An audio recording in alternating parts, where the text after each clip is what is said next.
En el bloque pasado hablamos del conflicto en Medio Oriente, de la guerra en Ucrania, y en este quisiera comenzar en Estados Unidos, porque Donald Trump continúa siendo perseguido por su relación con Jeffrey Epstein, que traficaba personas para satisfacer las demandas de multimillonarios, y tuvo que salir a responder sobre la reciente revelación de sus correos electrónicos, en los que habla del presidente norteamericano y confirmaría que no solo sabía sobre las mujeres con las que trataba, sino que había pasado horas con una. La publicación de 20.000 páginas fue llevada a cabo por la Cámara de Representantes en medio de reclamos para que se libere todo el material, lo que ya generó tensión entre el gobierno y sus legisladores, aficionados a las teorías conspirativas. Primero lo hicieron los demócratas y después los republicanos publicaron sus propios documentos, ya que denunciaron que se estaban revelando de forma sesgada con una intención política. Enseguida la Casa Blanca respondió que solo eran intentos de distraer de los logros históricos del mandatario, y poco después el propio Trump aseguró que Epstein comenzó a inventar cosas sobre él cuando se convirtió en presidente, y que en realidad lo que tenían que averiguar era qué sabía del expresidente demócrata Bill Clinton, otro de sus amigos que también aparece en los archivos. Trump se negaba a desclasificarlos e incluso se distanció de una de sus principales aliadas, la congresista de extrema derecha Marjorie Taylor Greene, después de que pidiera hacerlo, asegurando que se había convertido en una izquierdista y que era una traidora. Y tras la dura reacción, el proyecto en el Congreso para obligar a la desclasificación de los documentos se vio trabado en el Senado. No obstante, Trump sorprendió al cambiar de postura, afirmando que no tenía nada que esconder, y las dos cámaras del Congreso aprobaron la revelación de los archivos. Las dos cámaras del Congreso de Estados Unidos aprobaron el martes un proyecto de ley para hacer públicos los expedientes sobre el caso de Jeffrey Epstein, después de que Donald Trump retirara su oposición a esta medida. Epstein era un magnate y delincuente sexual que se suicidó en su celda en agosto de 2019, antes de enfrentar un juicio federal. Atrás dejó un reguero de escándalos vinculados a su red de menores de edad de las que abusaron sexualmente él y algunos de sus invitados, en muchos casos personalidades mundiales. El texto obliga al Departamento de Justicia a publicar documentos no clasificados sobre la investigación del financiero y su muerte en prisión. Los legisladores dicen que el público merece respuestas en un caso con más de 1,000 presuntas víctimas. Ahora el texto debe ser promulgado por el presidente Trump, que ha prometido no vetar la legislación. El asunto Epstein reveló fisuras en el apoyo al líder republicano, quien se postuló con la promesa de publicar los archivos, pero se retractó después de asumir el cargo en enero. Los demócratas en la oposición y en minoría en el Congreso reclaman ahora que se publique todo el expediente, tras la aparición de correos electrónicos de Epstein que mencionan a Trump. En estos documentos surgidos el jueves pasado, el desprestigiado financiero sugería que Trump sabía sobre las chicas y pasó horas con una de las víctimas en su casa. Pero el presidente, que no enfrenta ninguna investigación judicial por este caso, insistió el viernes en que no sabía nada al respecto. Trump ha contraatacado y exigió una investigación sobre la relación entre Epstein y algunas personalidades demócratas, entre ellas el expresidente Bill Clinton. Por otra parte, Donald Trump se reunió en la Casa Blanca con el príncipe heredero de Arabia Saudita, Mohammed bin Salman, que fue recibido tras 7 años con todos los honores. El mandatario de facto anunció que aumentarán las inversiones en Estados Unidos de $600.000 millones a $1 billón, y que se destinarán a áreas como tecnología, inteligencia artificial y proyectos energéticos. Además, confirmó su intención de comprar material militar norteamericano, entre los que se destacan los cazas F-35, los más avanzados de Estados Unidos. A su vez, Trump dijo que se aseguraría de que el reino accediera a la mejor tecnología militar fabricada en su país, pero sobre todo se destacó la defensa que hizo de los supuestos avances en derechos humanos llevados a cabo por Riad, resaltando el increíble historial del príncipe en la materia y minimizando el asesinato del periodista crítico Jamal Khashoggi en el 2018, que fue descuartizado en el consulado saudí en Estambul, en un hecho por el que la inteligencia estadounidense culpó directamente al príncipe. Trump dijo que eran cosas que pasaban, que el periodista era extremadamente controvertido y que bin Salman no sabía nada del asesinato, al tiempo que amenazó a una periodista que preguntó sobre el tema por haber incomodado a un líder respetado. A su vez, el príncipe respondió que había sido un error, que era doloroso que alguien hubiera perdido la vida sin un propósito y de forma ilegal. Aseguró que habían dado todos los pasos correctos en la investigación y que habían mejorado el sistema para asegurarse de que no se repetiría. Poco después, la viuda de Khashoggi le reclamó al príncipe que le pidiera disculpas de forma personal. El presidente Donald Trump defendió el martes al príncipe heredero de Arabia Saudita, Mohammed bin Salman, por el caso del asesinato del periodista Jamal Khashoggi y agradeció por el anuncio de que su país invertirá cerca de $1 billón en Estados Unidos. El presidente estadounidense comenzó el encuentro destacando el increíble historial del príncipe en materia de derechos humanos y poco después restó importancia al asesinato de Khashoggi en 2018 en Turquía. El republicano recriminó a una periodista en el despacho Oval que con sus preguntas sobre el homicidio estaba avergonzando al príncipe, del que dijo que no tuvo nada que ver con el crimen. En cuanto a este caballero, ha hecho un trabajo fenomenal. Estás mencionando a alguien que fue extremadamente controvertido. A mucha gente no le gustaba ese caballero del que estás hablando. Ya sea que te gustara o no te gustara, las cosas sucedieron, pero él no sabía nada al respecto. Las cosas sucedieron, pero él no sabía nada al respecto. Y podemos dejarlo así. No tienes que avergonzar a nuestros invitados haciendo una pregunta como esa. Según la CIA, bin Salman ordenó el asesinato del periodista crítico con la corona saudita. El príncipe de 40 años reconoció que el asesinato del periodista fue un gran error. Sobre el periodista es realmente doloroso escuchar sobre alguien que ha perdido su vida sin un propósito real o no de manera legal, y ha sido doloroso para nosotros en Arabia Saudita. Hemos tomado todos los pasos correctos de investigación, etc., en Arabia Saudita, y hemos mejorado nuestro sistema para asegurarnos de que no ocurra algo así. Tras estas declaraciones, la viuda de Khashoggi respondió en X e instó al príncipe heredero a pedirle disculpas de manera personal. En otro orden, Estados Unidos planea aumentar los ataques en torno a Venezuela y el secretario de Guerra, Pete Hegseth, anunció la puesta en marcha de la Operación Lanza del Sur, comunicando que tiene como objetivo expulsar del hemisferio a los narcoterroristas y proteger a su país de las drogas que estaban matando a su gente.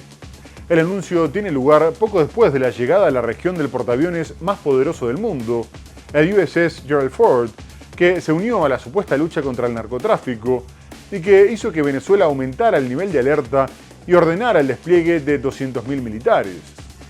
A su vez, en medio de las críticas por los ataques en aguas internacionales contra embarcaciones que supuestamente transportan droga, el Departamento de Justicia de Estados Unidos defendió la legalidad de estas acciones, afirmando que los responsables militares no podían ser perseguidos judicialmente por este motivo.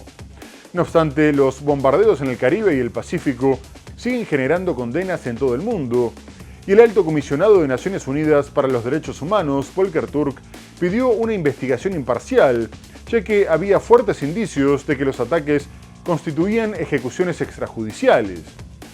Y la tensión continuó aumentando después de que Trinidad y Tobago anunciara la puesta en marcha de nuevos ejercicios militares que Caracas había denunciado como una grave provocación y que hicieron que rompiera los acuerdos energéticos con su vecino.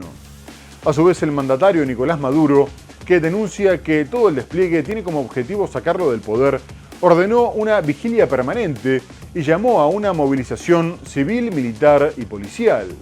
Estados Unidos conducirá nuevos ejercicios militares con su aliada Trinidad y Tobago en medio de sus operaciones contra el narcotráfico en el Caribe que Venezuela denuncia como un intento por derrocar a su presidente Nicolás Maduro. La relación militar de Estados Unidos con Trinidad y Tobago golpeó la débil relación con Venezuela, que suspendió un acuerdo gasífero conjunto y declaró persona non grata a la primera ministra Kamla Persad-Bissessar. Maduro ha ordenado diversos ejercicios militares con tanques, vehículos anfibios, aviones caza y baterías antiaéreas. Además, firmó esta semana una ley para defender al país frente al despliegue militar de Estados Unidos, que incluye la creación de comandos de defensa integral. El Pentágono anunció la noche del jueves el inicio de la Operación Lanza del Sur, de la que no dio mayores detalles. Y en medio de la tensión, la líder opositora venezolana y reciente ganadora del Premio Nobel de la Paz, María Corina Machado, le envió un mensaje a las Fuerzas Armadas de su país, afirmando que la hora decisiva era inminente, por lo que los instó a estar del lado correcto de la historia. Además, tras justificar posibles ataques de Estados Unidos en territorio venezolano, llamó a los soldados a que respetaran la voluntad popular y decidieran ser héroes en vez de criminales. Estados Unidos juega con la posibilidad de una intervención armada dentro del territorio venezolano y también comenzó ejercicios militares en Panamá, aunque el mandatario, José Raúl Mulino, intentó despegarse de la tensión con Caracas, negando que Estados Unidos estuviera utilizando sus bases para preparar acciones hostiles contra Venezuela ni contra ningún país de la región. En su momento, Washington incluso había amenazado a Panamá con quitarle el canal por la fuerza, acusando a sus autoridades de habérselo entregado a China. Y en medio de esa presión, Murillo se vio obligado a prestar sus bases aéreas y navales a las tropas norteamericanas, algo que tuvo lugar antes de que Washington amagara con agredir Venezuela, por lo que el mandatario panameño sostuvo que ambas cuestiones no estaban relacionadas. A su vez, destacó que su país no tenía fuerzas armadas desde 1990, pero era muy importante capacitar a los cuerpos policiales para que fueran capaces de proteger el paso interoceánico, considerado como un activo estratégico global, por lo que hacía necesario la realización de ejercicios conjuntos no solo con Estados Unidos, sino también con fuerzas armadas de otros países. El presidente de Panamá, José Raúl Mulino, negó el jueves que las maniobras militares que realiza el ejército de Estados Unidos en el país centroamericano estén relacionados con cualquier acto hostil contra Venezuela. Este año, militares estadounidenses han realizado ejercicios de supervivencia y tácticas de combate en la selva panameña del Darién, fronteriza con Colombia, y en una base policial en la costa del Caribe. Los ejercicios coinciden con el operativo de Estados Unidos contra el tráfico de drogas en el Caribe y el Pacífico, y que Venezuela insiste que su intención es derrocar al presidente Nicolás Maduro. Los ejercicios que se convienen hacer con unidades militares de los Estados Unidos es un protocolo que se autoriza por parte del Ministerio de Seguridad, no solamente en el Darién, en Fuerte Sherman, que es un lugar apto, muy idóneo para ese tipo de entrenamiento. Con relación a lo de Venezuela, nosotros no tenemos nada que ver con eso. Ni Panamá está prestando su territorio para ningún tipo de acto hostil contra Venezuela ni contra ningún otro país del mundo. Mulino respondió así a una periodista que le cuestionó si la presencia militar estadounidense en Panamá estaba relacionada con la presión ejercida por Estados Unidos hacia Venezuela por el tema del narcotráfico. Las maniobras militares estadounidenses en Panamá están amparadas en un convenio de seguridad que firmaron en abril ambos países. El acuerdo permite a Washington utilizar bajo autorización panameña bases aéreas y navales. De cualquier forma, parece que los ataques contra Venezuela no serían tan inminentes como aseguraban los medios norteamericanos, ya que Donald Trump comunicó que estaba evaluando abrir un canal de diálogo con Maduro, aunque al mismo tiempo adelantó que el Cártel de los Soles, que asegura que es liderado por el presidente venezolano, será catalogado como organización terrorista extranjera desde el 24 de noviembre, lo que facilitaría el camino para atacar territorio venezolano y forzar un cambio de gobierno. El mandatario republicano fue consultado sobre un posible acercamiento y respondió que él dialogaba con cualquiera. No obstante, dijo que Maduro le había hecho mucho daño a Estados Unidos, no solo enviando droga, sino también cientos de miles de personas, muchas de las cuales estaban presas en Venezuela por ser pandilleros, narcotraficantes y asesinos. Y poco después, Maduro respondió que el que quisiera hablar siempre encontraría en ellos gente de palabra, decente y con experiencia. Y en particular con Trump se podía organizar una reunión cara a cara, aunque condenó la amenaza del uso de la fuerza y aclaró que no permitirían que se bombardeara y se masacrara al pueblo venezolano. Pero Donald Trump sigue aumentando la tensión con varios países de América Latina y ahora volvió a apuntar contra México, afirmando que no estaba contento con su vecino y que estaría orgulloso de ordenar ataques contra narcotraficantes en territorio mexicano. El mandatario dijo que conocían las rutas, sabían la dirección de todos los capos de la droga, lo sabían todo de cada uno de ellos y estaban matando a su gente, por lo que era como una guerra. El presidente Donald Trump señaló el lunes que autorizaría un ataque estadounidense en suelo mexicano contra cárteles de droga si fuera necesario. ¿Lanzaría yo ataques en México para detener el narcotráfico? No tengo problema, lo que sea necesario para detener el narcotráfico. México, miren, estuve viendo lo que pasó en la Ciudad de México el fin de semana. Hay graves problemas allá. Si fuera necesario, haríamos allí lo mismo que hicimos con nuestras aguas. Ya casi no entra droga por nuestras aguas. Trump ha criticado a México por considerar que no hace lo suficiente contra los cárteles de la droga. Miren, él le ha hecho un daño tremendo a nuestro país, principalmente por el narcotráfico, pero en realidad porque también tenemos ese problema con otros países, pero más que con ningún otro país, la liberación de presos en nuestro país ha sido un desastre. Ha vaciado sus cárceles, otros también lo han hecho. No se ha portado bien con Estados Unidos, así que veremos qué pasa. En algún momento hablaré con él. El presidente de Venezuela, Nicolás Maduro, afirmó el lunes que su gobierno mantiene la posición invariable de dialogar con el mandatario estadounidense Donald Trump, quien más temprano afirmó que en algún momento hablaría con su par venezolano. Así que este país está en paz. Este país va a continuar en paz. Y en Estados Unidos, el que quiera hablar con Venezuela, se hablará. Face to face. Poco más tarde, la presidenta mexicana Claudia Sheinbaum volvió a rechazar cualquier posibilidad de intervención militar de Estados Unidos en su territorio, ya que si bien recibirían con gusto la información manejada por Washington y estaban dispuestos a colaborar, solo podrían actuar las fuerzas mexicanas. A su vez, Trump se refirió a los disturbios que tuvieron lugar en la primera gran manifestación contra el gobierno mexicano, afirmando que estaba al tanto y que evidenciaba que había graves problemas. La mandataria había denunciado que la protesta en su contra había sido promovida desde el exterior, sobre todo por actores empresariales y mediáticos, y que la oposición se había apropiado de una supuesta convocatoria espontánea de los jóvenes que buscaban condenar la corrupción, la impunidad y la violencia, destacando hechos puntuales como el asesinato del alcalde de Uruapan, Carlos Manso, que tuvo lugar el 1 de noviembre durante una celebración del Día de Muertos, aunque se destaca que la mandataria sigue teniendo índices de popularidad cercanos al 70%. A su vez, Sheinbaum criticó los enfrentamientos con la policía en el Zócalo capitalino y destacó que si bien había sido convocada por la generación Z, integrada por los menores de 28 años, había muy pocos jóvenes entre los 17.000 participantes.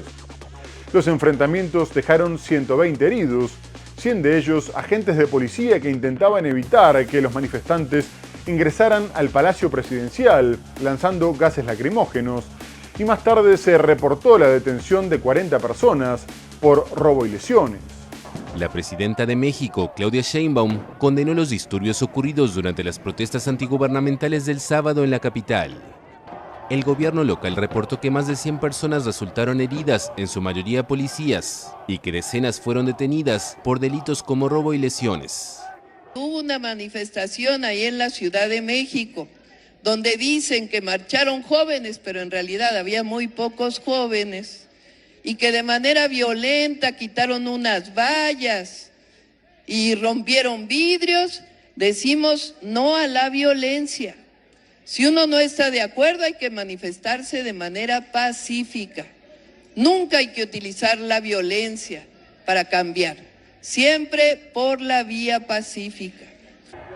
La manifestación fue convocada en redes sociales por representantes de la llamada generación Z, es decir, menores de 28 años, para protestar contra la política de seguridad. Los manifestantes llegaron frente al Palacio Nacional de México, donde vive y trabaja la presidenta. Allí derribaron algunas de las vallas metálicas que resguardaban el edificio ubicado en el Zócalo, la plaza pública más importante del país. Policías que protegían al recinto accionaron extintores y arrojaron gases lacrimógenos para contener a los manifestantes. Unos cientos de jóvenes lanzaron proyectiles a los policías, quienes desplegaron sus escudos ante la ausencia de las vallas y también arrojaron objetos a los manifestantes. La mandataria ya había cuestionado el jueves los llamados a esta movilización, que según ella habían sido promovidos desde el extranjero. Por otra parte, el mandatario ecuatoriano Daniel Noboa recibió un duro golpe después de que se rechazara un referéndum con el que pretendía aprobar una reforma constitucional, la habilitación de bases militares extranjeras prohibidas desde el 2009, la reducción del Parlamento de 151 a 73 miembros y la eliminación del financiamiento estatal a los partidos políticos, que hubieran tenido que pasar a financiarse con aportes privados. Todas las preguntas recibieron alrededor del 60% de rechazo, a pesar de la fuerte campaña llevada a cabo por el gobierno, en una convocatoria de la que participó el 80% del electorado, por lo que el presidente se vio obligado a reconocer la derrota, afirmando que los ecuatorianos habían hablado y que respetarían su voluntad, y agregó que seguiría luchando con las herramientas que tenía, aunque lo hizo evitando comparecer ante los medios en un intento de quitarle peso a su primera derrota electoral. El gobierno había impulsado el referéndum después de varios fallos de la Corte Constitucional en los que se declaraban nulas varias de las leyes aprobadas por el oficialismo por considerarlas inconstitucionales.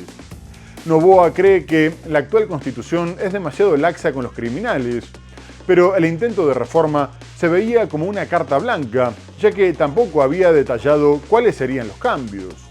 Por el contrario, el correísmo, que había hecho campaña por el no como un freno a la deriva autoritaria del presidente, lo consideró como una victoria. El expresidente Rafael Correa celebró el resultado y la ex candidata del espacio, Luisa González, dijo que Ecuador había vencido al odio. Festejo de la oposición en Ecuador. La mayoría de los ecuatorianos rechazó el domingo la propuesta del presidente Daniel Noboa de instalar bases militares extranjeras y de redactar una nueva constitución. Según el conteo parcial del 81% de los votos, el no se impuso en el referendo, un resultado que sorprendió al gobierno, ya que todas las encuestas daban por sentado que las iniciativas del mandatario obtendrían la mayoría con amplio margen. Ha triunfado la patria. Significa que este país vence el odio, que se une por decirle a quien nos gobierna desde su bolsillo: con Ecuador no juegas, con los derechos de los ecuatorianos no juegas. Aquí hay un pueblo digno que hoy día te dice no a tus mentiras, a tu corrupción y a tu destrucción del país. Casi 14 millones de electores fueron convocados para votar de manera obligatoria en medio de la preocupación por la violencia galopante en el país y las tensiones por los bombardeos de Washington a lanchas que supuestamente trafican drogas en el Caribe y el Pacífico. Los ecuatorianos también dijeron no a poner fin al financiamiento estatal a los partidos políticos y a la reducción del número de congresistas. Tras conocerse los resultados, el presidente Daniel Noboa canceló un encuentro previsto con la prensa y en cambio envió un corto mensaje en la red X. Respetamos la voluntad del pueblo ecuatoriano, nuestro compromiso no cambia, indicó. Y ahora vamos a ir a Brasil porque continuaron los juicios por los intentos de impedir la asunción del gobierno de Luis Inácio Lula da Silva y la Corte Suprema condenó por unanimidad a 9 de los 10 procesados por un plan de asesinato contra el mandatario, el vicepresidente Geraldo Alckmin y el magistrado del Supremo Alexandre de Moraes. Los culpables son miembros o exmiembros de las unidades de élite del ejército y también figura un policía federal, y fueron condenados a penas de entre 1 y 24 años de cárcel.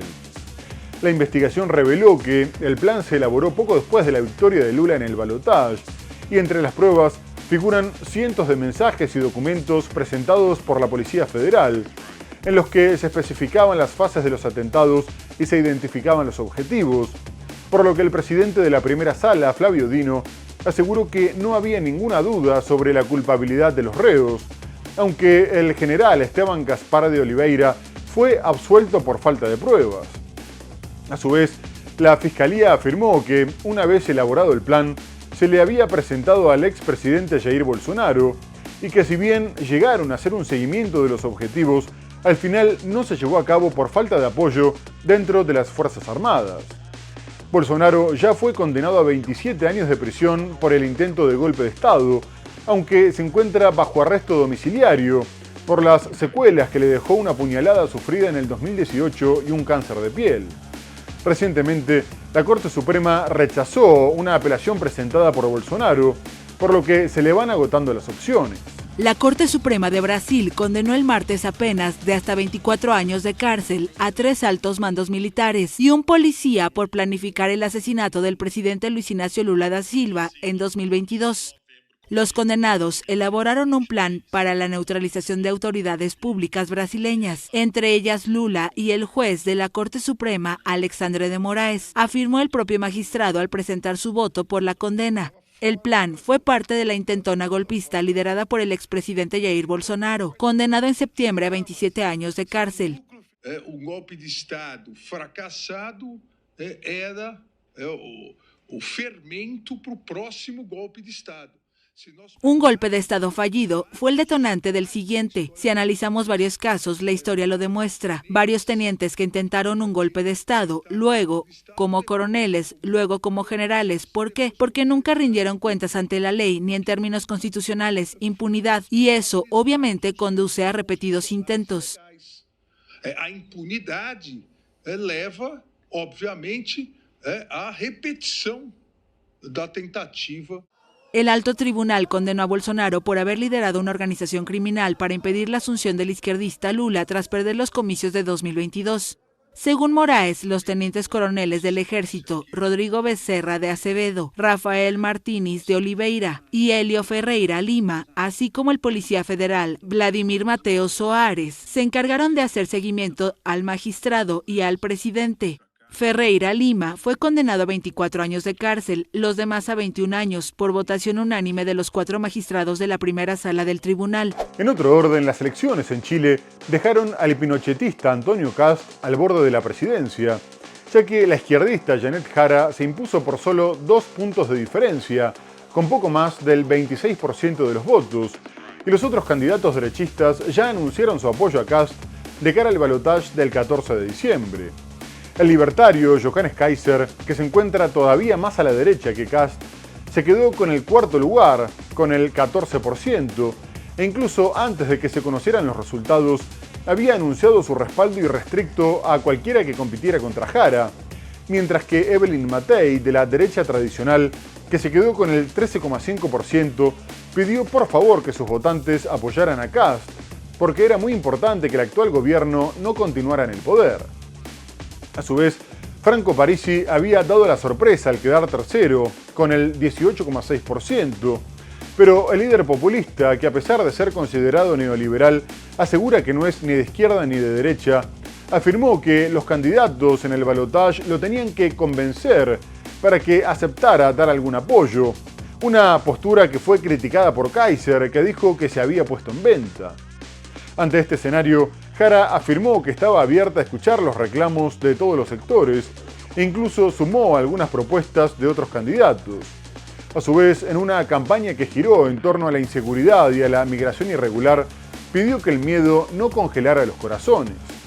Por su parte, el presidente Gabriel Boric advirtió que solo mediante el diálogo democrático podrían saldar deudas históricas y proyectarse al futuro con cohesión social. Chile tendrá balotaje entre la ex ministra de Trabajo izquierdista Janet Jara y el líder de extrema derecha José Antonio Kast. En las elecciones del domingo, Jara fue la candidata más votada, pero con apenas 2,9 puntos porcentuales de ventaja sobre Kast según el conteo oficial, lo que no la deja bien parada camino a la segunda vuelta. La candidata comunista, representante de una coalición de centro-izquierda de 51 años, envió un mensaje a sus partidarios. No dejen que el miedo congele sus corazones. No vale la pena. Al miedo hay que combatirlo dándole más seguridad a las familias, no inventando soluciones imaginarias en cabezas que de un segundo para otro se le ocurre una idea más radical que la siguiente. Por su parte, Kast, el líder del Partido Republicano de 59 años, apuntó contra Jara y el gobierno de Gabriel Boric y renovó su discurso contra los 337.000 migrantes en condición irregular, en su mayoría venezolanos, a los que ha prometido expulsar de Chile. La victoria real será cuando cerremos nuestras fronteras a la inmigración irregular. La victoria real sea cuando los chilenos tengan trabajo digno y Chile vuelva a crecer, a diferencia de lo que ha ocurrido hasta ahora.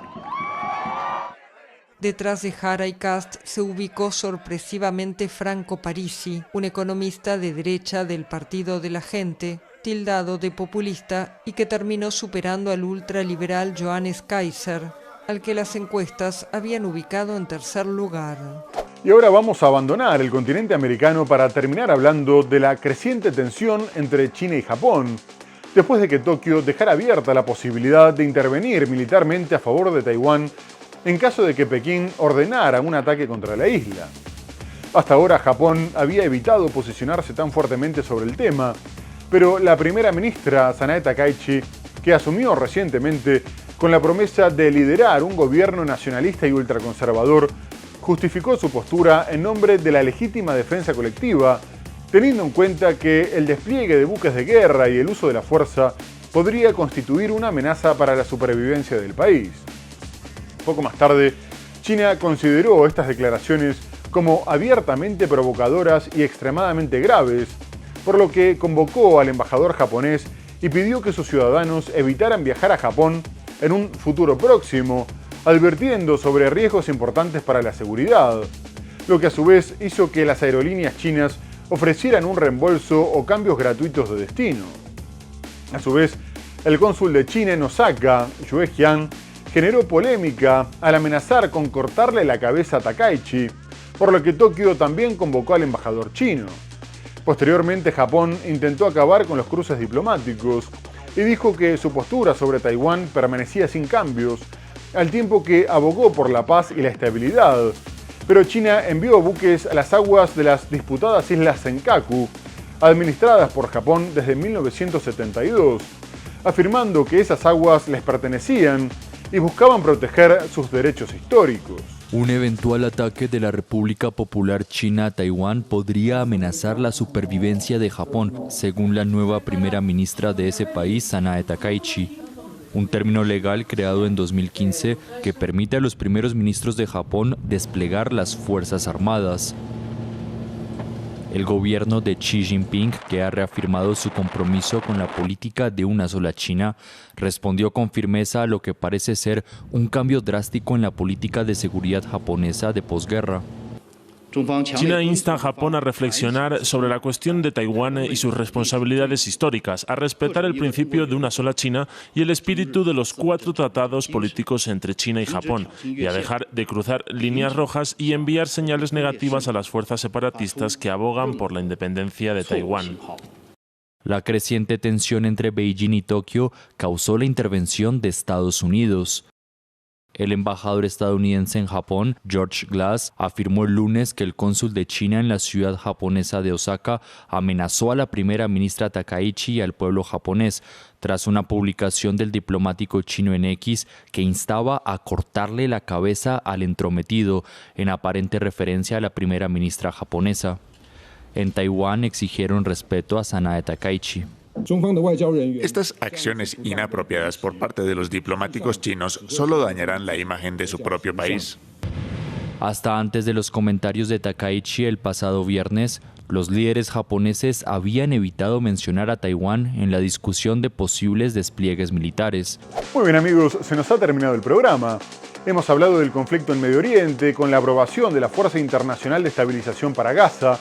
Abordamos otras cuestiones como la guerra en Ucrania, la tensión entre Estados Unidos y Venezuela, las elecciones en Chile, pero lo tenemos que dejar hasta el próximo programa. Muchas gracias por habernos acompañado y hasta entonces.